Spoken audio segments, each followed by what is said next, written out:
Assalamualaikum sahabat pencinta misteri dimanapun kalian berada. Apa kabarnya semua? Selamat berjumpa kembali di channel Tumbang Horor. Dan pada kesempatan kali ini Mimin akan menceritakan kisah horor yang berjudul Sumpah Pocong episode 3. Selamat mendengarkan, dan ceritanya begini.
Tiba-tiba HP-ku bergetar di saku celana. Kulihat ada panggilan masuk dari nomor tak dikenal. Karena aku berpikir tidak penting, jadi aku matikan. Nomor tersebut terus-menerus menelepon. Aku mohon izin keluar sebentar untuk mengangkat telepon. Halo, siapa ini? Dengar-dengar rupanya kamu sudah pulang kampung ya? Pasti kamu terkejut. Wanita jalangmu sudah mati. Kamu lihat saja, ke depannya akan lebih mengerikan, ucap seorang laki-laki di seberang. Halo, siapa ini? Jangan macam-macam sama saya, bentakku. Namun sambungan telepon terputus begitu saja. Aku bersikap setenang mungkin agar tidak membuat orang tuaku khawatir. Aku pun kembali masuk ke ruang tengah rumah Ibu Sri. Namun saat aku kembali, warga dan orang tuaku termasuk Bu Sri tidak ada di sana. Yang sisa hanyalah kakek tua dan wanita yang dikami. Masuklah ke kamar, kalau nggak pingin ke bawah-bawah, ucap kakek itu kepadaku.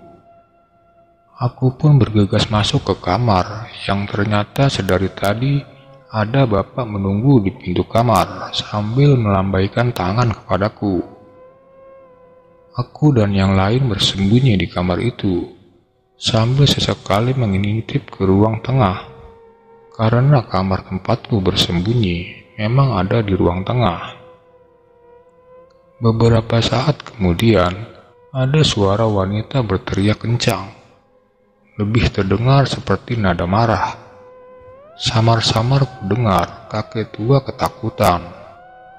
Keluarlah, pulanglah, pergilah. Ini bukan tempatmu. Ini bukan duniamu. Salahmu sendiri sudah menyalahi takdir Tuhan. Salahmu sudah berani menantang sumpahmu. Sekarang tidak perlu lagi dikejar-kejar. Sumpahmu sudah mati. Siapa yang menanam pasti akan menuai, bentak sang kakek kepada entah siapa dia yang tengah berteriak. Sejenak aku dan yang lain mengintip dari celah pintu saking penasaran. Ternyata wanita yang dikafankan tadi tengah melayang dengan suara yang meraung-raung penuh amarah. Terlihat wanita itu seperti hendak menyerang si kakek, namun selalu terpental mundur ketika dirinya menyodorkan benda seperti tasbih. Namun aku yakin itu bukan tasbih ke depan wajah wanita itu. Namun wanita itu gak gentar, justru sosoknya semakin membesar dan kian tambah besar. Sekarang tingginya sampai menyentuh langit-langit rumah. Kakek terlihat semakin ketakutan. Ruang tengah sudah hancur berantakan. "Mbah, kesini kalau sudah tidak kuat." Bapak mencoba memanggil Mbah Tua dari celah pintu kamar. Mbah Tua berlari ke arah kami. Setelah Mbah Tua masuk, Bapak segera mengunci pintu kamar. Wanita itu pun terdiam, tidak lagi terdengar suaranya. Bapak perlahan membuka pintu kamar dan mengintip dengan satu mata. Tidak ada siapa-siapa di ruang tengah. Entah kemana wanita itu pergi. Namun, teriak wanita itu mengejutkan kami semua. Dengan wajahnya yang dia hadapkan langsung di depan wajah Bapak.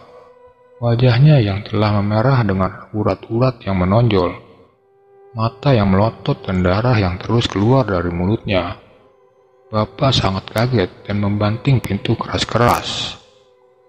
Bunyi pintu seperti dipukul-pukul menggunakan kepala. "Gimana ini, Mbah?" tanya Pak Sony, salah satu warga kepada si kakek. "Sudah, sabar dulu. Sebentar lagi Narti akan sadar. Sulis tidak akan bisa merasuki tubuh manusia lama. Tunggu saja," jawab sang kakek tenang. Narti, ternyata wanita yang dikafan bernama Narti.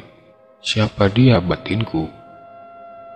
Benar saja, beberapa saat kemudian terdengar suara dari luar kamar. Kakek tua membuka pintu dan Narti sudah tergeletak pingsan. Si kakek memerintahkan untuk segera melepas kain kafan dari badan Narti. Narti dibaringkan di sofa, lalu diminumi air putih. Mendadak hening, tidak satupun orang yang berkata, "Sri, setelah ini saya tidak bisa membantu apa-apa lagi. Anakmu sudah kelewat batas. Anakmu sudah menyalahi takdir Tuhan. Perbanyaklah berdoa kepada Tuhan supaya anakmu bisa tenang di alam gaib." Celetuk kakek membiarkan kesunyian di rumah Bu Sri. Bu Sri hanya mengangguk pasrah. Ada raut kesedihan di wajahnya. Kami pun segera membubarkan diri. Mbah Tua menggendong Narti yang belum terlalu sadar.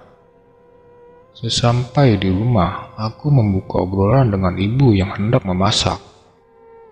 "Bu, tolong jangan ditutup-tutupi lagi. Sebenarnya apa yang terjadi kepada Sulis? Kok bisa gini?" tanyaku mendesak ibu. Awalnya ibu masih menolak untuk bercerita, namun aku terus memaksa. Akhirnya ibu menceritakan apa yang terjadi kepada Sulis. Sulis, ibu tahu betul bahwa dia adalah teman dekat aku.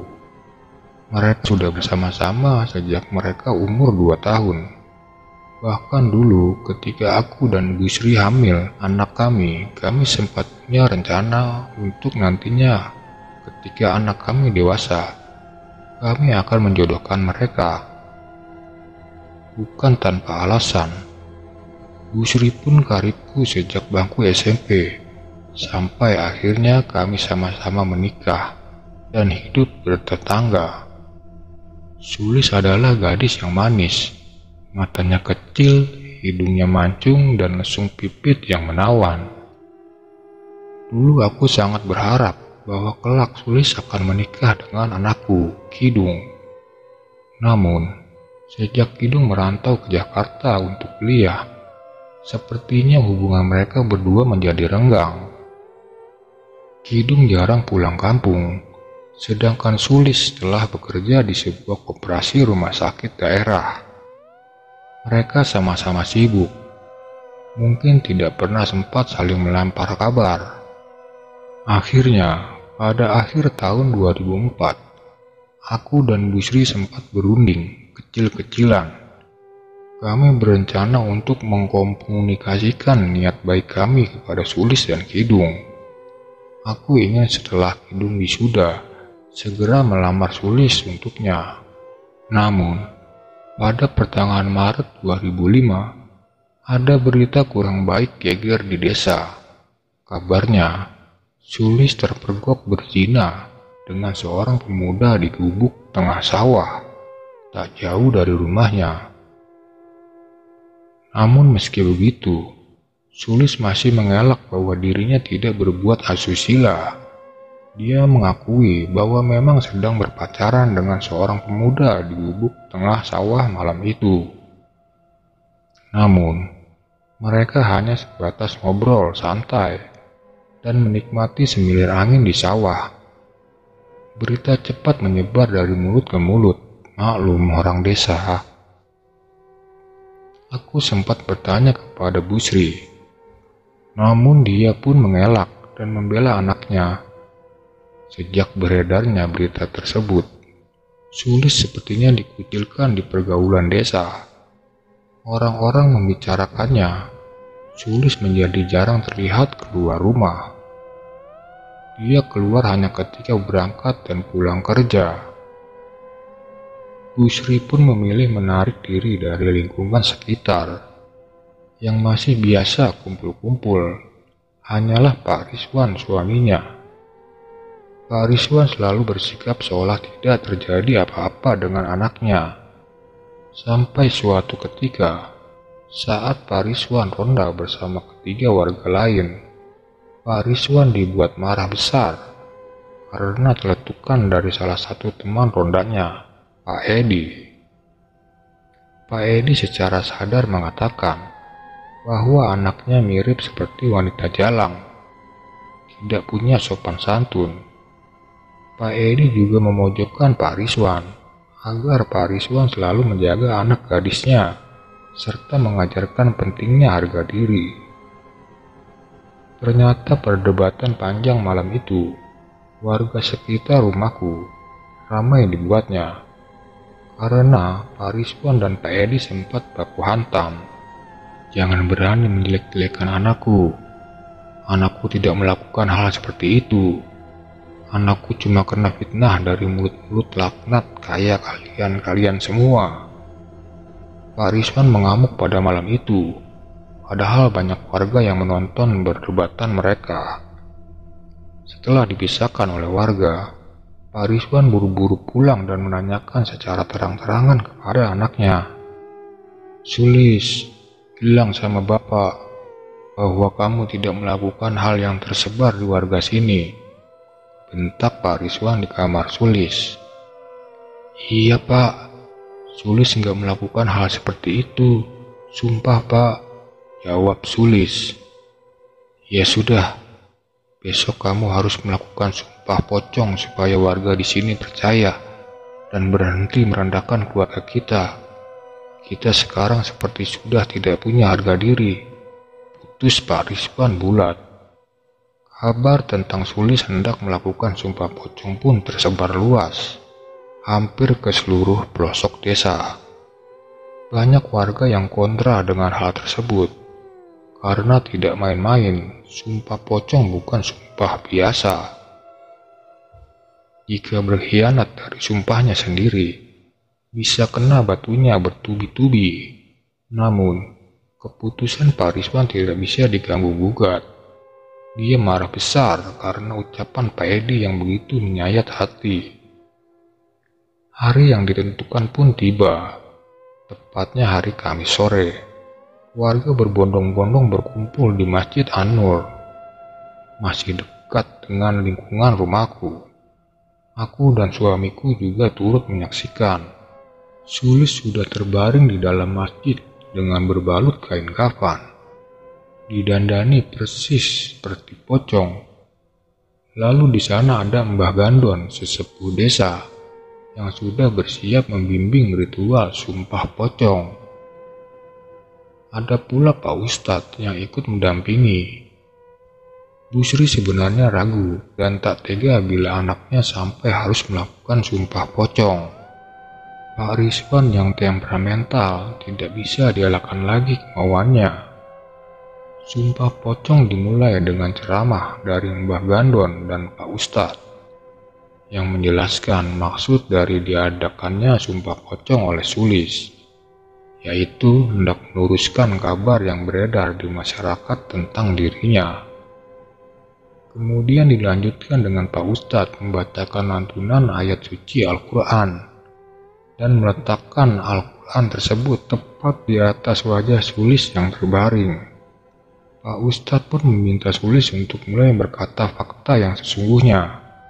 Dengan lantang, Sulis mengatakan bahwa dirinya sama sekali tidak pernah berzina dan berbuat asusila di gubuk tengah sawah.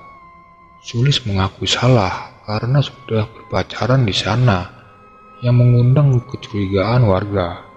Namun, dia sama sekali tidak melakukan hal yang melewati batas. Sulis bersumpah, jika dia berdusta dengan ucapannya, dia akan mati dalam keadaan mengenaskan, dan arwahnya nanti akan gentayangan, mengganggu keluarga dan orang-orang terdekatnya. Setelah selesai mengucapkan sumpahnya, warga mulai berbisik-bisik satu dengan yang lain. Mbah Gandon hanya terdiam tanpa sepatah kata pun. Pak Rizwan dan Bu Sri juga hanya tertunduk lesu, sadar bahwa mereka pun sebenarnya tidak yakin yang diucapkan anaknya adalah sebuah kejujuran. Sumpah pocong sudah dilakukan, namun hasilnya nihil. Warga desa tetap menghibah Sulis, terlebih ada desas-desus baru katanya Sulis hamil. Hal tersebut diketahui oleh tetangga samping rumah Sulis persis, yang tidak sengaja mendengar percakapan Sulis dan Bu Sri. Katanya, Sulis memohon maaf sebesar-besarnya kepada ibunya, karena dia sebenarnya telah berzina dan saat itu telah mengandung. Tetangganya itu bisa mendengar karena rumah mereka sangat berdekatan. Kabar kembali merebak dan semakin memburuk. Sulis sampai berhenti bekerja. Pak Rizwan dan Bu Sri pun tidak pernah lagi terlihat batang hidungnya. Rumahnya selalu sepi, padahal warga tahu mereka ada di dalam. 3 bulan kemudian, tengah malam, aku sangat terkejut mendengar pintu rumahku digedor-gedor. Aku dan suamiku bergegas ke depan. Ternyata itu adalah Bu Sri. Keadaannya sudah menangis sejadi-jadinya dan memohon pertolongan. Terima kasih pecinta misteri yang sudah menyimak video ini dari awal sampai akhir. Buat kalian yang suka dengan video ini, tinggalkan jejak komen, like, dan subscribe. Dan biarkanlah cerita ini memiliki rasa tersendiri, dan stop untuk membandingkan dengan cerita-cerita lainnya. Karena setiap cerita tujuannya sama, agar kalian ikut merasakan dan tentunya belajar dari cerita itu. Sampai jumpa di cerita selanjutnya. Tumbang horor undur diri. Assalamualaikum warahmatullahi wabarakatuh.